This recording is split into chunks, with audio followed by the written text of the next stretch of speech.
दोस्तों, आज मुझे एक ऐसी हॉरर फिल्म मिली है जिससे मुझे भी डर लग गया, और वो है हाल ही में रिलीज हुई लाइट्स आउट। सिर्फ कुछ लाख के बजट में बनी इस फिल्म ने रिलीज होते ही दुनिया भर में करोड़ों की कमाई कर ली और इसे सबसे ज्यादा कमाई करने वाली हॉरर फिल्मों में से एक माना जाता है। कहानी एक फैक्ट्री में शुरू होती है जहां एक दिन बॉस को अपने बेटे मैक्स का एक इमरजेंसी फोन आता है। मैक्स बहुत डरी हुई आवाज में बताता है कि माँ इस समय बेडरूम में खुद से बातें कर रही है और वो देखने में बहुत डरावनी और अजीब लग रही है। बॉस ये सुनकर तुरंत समझ जाता है कि बात सीरियस है। वो मैक्स से कहता है कि वो जल्द ही घर पहुंचेगा और साथ ही दराज से फाइलों से भरा एक बॉक्स निकालता है। उसमें उसकी पत्नी के एक मेंटल हॉस्पिटल में इलाज के रिकॉर्ड रखे हुए थे। जब बॉस उन रिकॉर्ड्स को ध्यान से देख रहा था तभी एक खौफनाक घटना वहां काम करने वाली रोज के कट लगा देगा। उसी समय बॉस ने भी उस साये की कमजोरी पकड़ ली थी कि वो रोशनी से बहुत डरता है।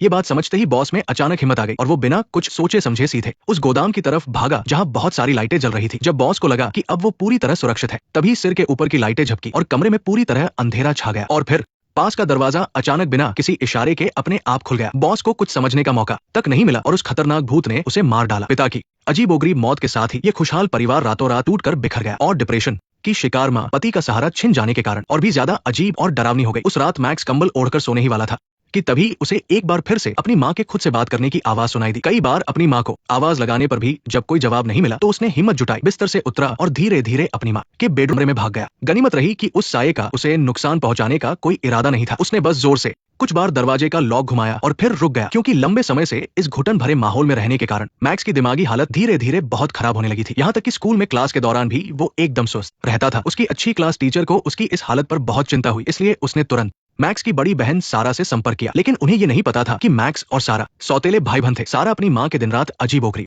हरकतों को बर्दाश्त नहीं कर पाई थी, इसलिए वो बहुत पहले ही घर छोड़कर बाहर रहने लगी थी। इसलिए घर में क्या चल रहा है उसे इसके बारे में कुछ नहीं पता था। सारा पहले मैक्स को वापस माँ के पास छोड़ने वाली थी, लेकिन जब उसने अपनी माँ को पूरी तरह पागलों की तरह बर्ताव करते देखा तो उसे अपने भाई पर तरस आ गया और उसने तुरंत अपना इरादा बदल दिया। संयोग से मैक्स भी अब लंबे समय तक नींद न आने की इस तकलीफ को और नहीं सह सकता था, इसलिए उसने तुरंत अपना सामान पैक किया और सारा के साथ वहां से निकल गया। शुरुआत में उन दोनों के बीच सब कुछ मैक्स को नींद नहीं आ रही है और वो वहां खेल रहा है, इसलिए उसने उसकी मदद करने के लिए लाइट ऑन करने की सोची। लेकिन हैरानी की बात थी कि कई बार स्विच दबाने के बाद भी वो लैंप अजीब तरीके से ऑन ही नहीं हुआ और तभी सारा को भी धीरे धीरे महसूस होने लगा कि कुछ तो गड़बड़ है। वो साया ऐसा लग रहा था जैसे रोशनी आते ही गायब हो जाएगा। ये पक्का करने के लिए कि ये सब कोई वहम नहीं है, सारा को मजबूरी में सावधानी से आगे बढ़ना पड़ा। खतरे के उस पल में सारा ने सही समय पर अपने सिर के ऊपर वाली लाइट जला दी और खुद को उस साये का शिकार होने से बचा लिया। एक मुसीबत खत्म नहीं हुई थी कि दूसरी आ गई। अगले ही दिन मैक्स के साइकोलॉजिस्ट अचानक सारा के घर पहुंच गए। उन्होंने कहा कि सारा की अभी जो उम्र और जॉब है उसके हिसाब से वो मैक्स की सही गार्जियन नहीं बन सकती। इतना कहकर वो बिना किसी झिझक के मैक्स को अपने साथ ले गए। हालांकि सारा बहुत गुस्से में थी, लेकिन असलियत जानकर उसे मजबूरन समझौता करना पड़ा। फिर बहुत उदास होकर सारा जब लिविंग रूम में वापस आई तो अचानक उसकी नजर कारपेट के नीचे फर्श पर गई,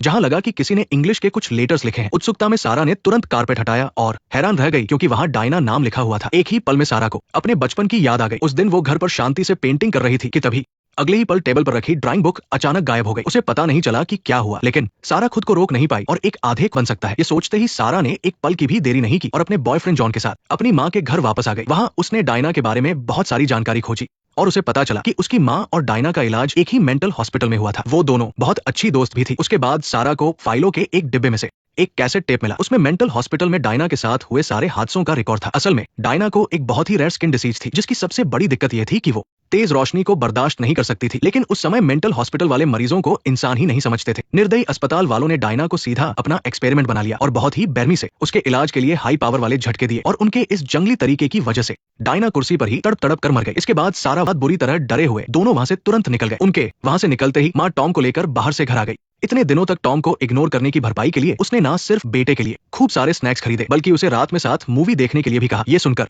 टॉम बहुत खुश हुआ और उसने बिना कुछ सोचे हाँ कर दी, लेकिन वो लगातार कहती रही कि वो उसे अपनी सबसे अच्छी दोस्त से मिलवाएगी। जब वो दोनों बात कर रहे थे तभी अंधेरे में छुपी डायना अचानक दरवाजे के बाहर नजर आई। फिर वो बिना कोई आवाज किए दोनों के पास आ गई। उसे गुस्से में देखकर टॉम ने घबराए बिना तुरंत लाइट का स्विच ऑन कर दिया। इससे एक बहुत बड़ा और भयानक हादसा टल गया। इस डरावने हादसे के बाद टॉम माँ का पागलपन अच्छी तरह समझ गया था, इसलिए वो तुरंत भागकर अपनी बहन के पास मदद मांगने गया। उसी समय सारा को डायना और माँ के रिश्ते की पूरी सच्चाई समझ आ गई थी। उसे लगा कि डायना के पास जन्म से ही एक बुरी ताकत है जो इंसानों के दिमाग में घुसकर उनकी यादें बदल सकती। बाद सारा ने डायना को पूरी तरह खत्म करने का तरीका भी सोच लिया। वो ये था कि माँ को उदास होने से रोकना होगा। जाहिर है उसके इस अंदाजे ने डायना की कमजोर नस को दबा दिया था। गुस्से में पागल डायना बिना कुछ सोचे समझे कमरे में आ गई और उसने टॉम को सीधे अंधेरे बिस्तर के नीचे खींचने की कोशिश की। खुशकिस्मती से सारा ने फुर्ती दिखाई और पूरी ताकत लगाकर टॉम की जान बचा ली। इसके बाद वो सब तुरंत माँ के घर पहुंचे। वहाँ थोड़ी देर बात करने के बाद ही पागल हो चुकी माँ ने अचानक सब पर गुस्सा करना शुरू कर दिया। इसकी वजह ये थी कि सारा ने उसे डायना की मौत का सच बता दिया था। सच को न मानने वाली माँ ने सारा को बहुत बुरा भला कहा और फिर गुस्से में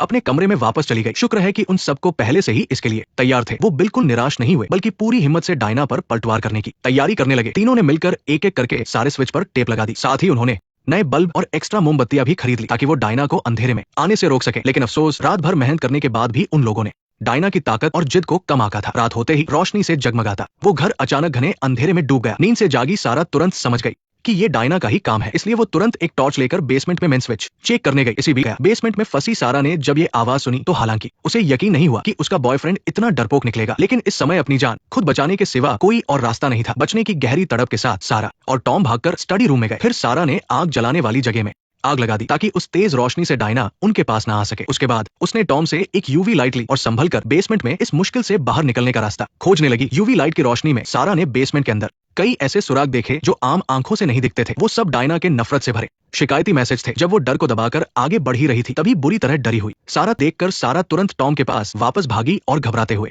उसे बताया कि डायना से लड़ने के लिए इस यूवी लाइट का इस्तेमाल हथियार की तरह कर सकते हैं। उसी समय डेविड भारी पुलिस फोर्स के साथ वापस वहां आ गया, लेकिन अफसोस कि पुलिस का सामना इस बार एक बहुत ही खतरनाक और भयानक आत्मा से था। बंदूकों से भी उस आत्मा को कोई नुकसान नहीं हो रहा था। कुछ ही सेकंड्स के अंदर मदद करने आए सारे पुलिस वाले एक एक करके डायना के हाथों बेदर्दी से मारे गए। यहाँ तक कि सारा, जिसे डायना की कमजोरी पता थी, वो भी डायना के अचानक और लगातार होने वाले हमलों के सामने जल्द ही हारने लगी। जब सब कुछ खत्म होने वाला था तभी माँ अचानक हाथ में बंदूक लिए पीछे से आ गई। दरअसल इतना सब कुछ होने के बाद माँ का भटका हुआ दिमाग धीरे धीरे सही होने लगा था। वो अच्छी तरह समझ गई थी कि वो दुनिया में सबसे ज्यादा अपने बच्चों से प्यार करती है, इसलिए